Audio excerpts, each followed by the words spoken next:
pagkakapugi ng aking driver, hindi makapagbuhay ng makina. Ala, dalawang paa na. Kaya pupunta din sa may farm niya. At gawa ng digay may farm ko, ay di farm niya. Abay, umis pa ang aking alaga. Ay, talaga namang hindi nga magkaintindihan at nakakita ng putik daw. Isang gato sa dadaan, igadaan na doon sa kagitay. Sabi ko, bay, huwag diyan sa may tubig. Di na ka sa may gitna. Ay, kailangan lang hindi talaga sanay sa putik. Aba, ay talaga nga naman palang maganda nga pala din O, kabilaan yan ay talong. Tanim. Tapos may mga papaya. Tapos ay nakakita nga ng makahiyari-laga ay dinutdot yung dahon at gawan digi yun ay parang gayon na ikom. May tutuan.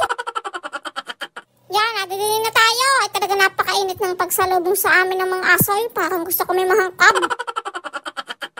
Ay tayo pagkapahinga din ng kaunti tayo pupunta na doon sa mga taniman. Ayan nga at meron nga din nakakita ng bahay ng gayan. Pukyutan. Baka ay makalipad, tayo mahagad. Inaku po, mamamagaan lahat ng ating mga katawan. At tayo nandito na sa loob ng mga tanim na dragon fruit.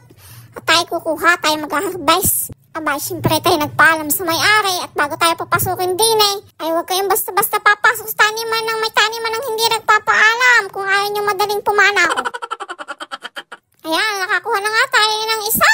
Tuntuhan si Inday, amoy pie. At nakakita nga tayo diyan ng puno ng bayabas. Ay hindi natin yan palalampasin. Nasilip-silip ko ngayon may mga hinog. Ay sabi ko ito yung aking aakyatin at bababa naman ng puno. Ay kayang-kaya natin ito. Basta wag lang madudulas at pihado ang bukto, ang uso.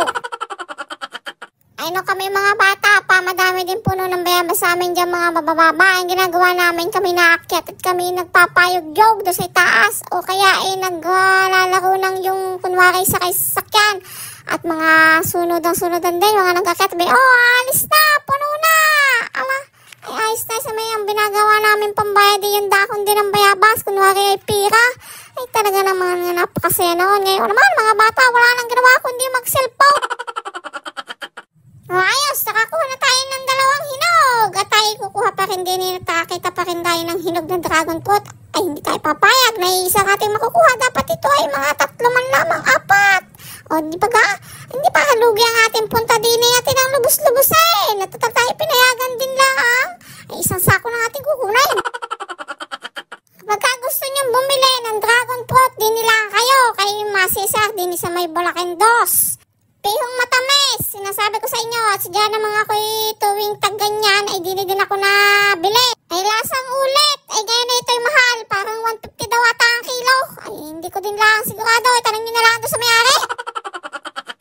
Madami silang tanim din May talong, may saging, may kalamansi, may lemon, may bayabas, may sampalok, may dalandan. Ano pa nga ba gayon?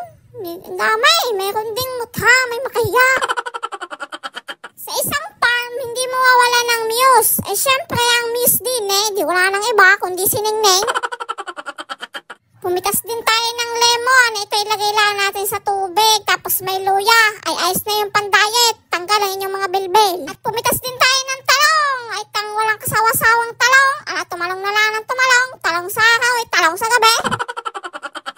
Abay, kakaunti ang uod sa talong ang are. Sabi ko nga kay Ningneng, abay, Ningneng, baka gusto mo ng uod. Dadalhin ko din yung mga uod doon sa kabilang talungan. Mag-i-spray na nga din daw sila at gawa ng tinatamaan na din nga daw ng mga uod. Ayan, hindi na makadala si Inday. Ay, jetang-jeta. Yan, ang dami namin na harvest. Sabay, bili na kayo, mga Inday. Baka gusto ninyo. I-PM nyo lang si Ma Cesar. Ang mayari na kang farm din sa Bulakendos. Ayan si Ma Cesar. O, di ba ka? May asim pa. Siya mga Inday, huwag nyo kalilimutang i-like, i-follow at i-share itong ating mga video dito lang sa Bonsong Inday.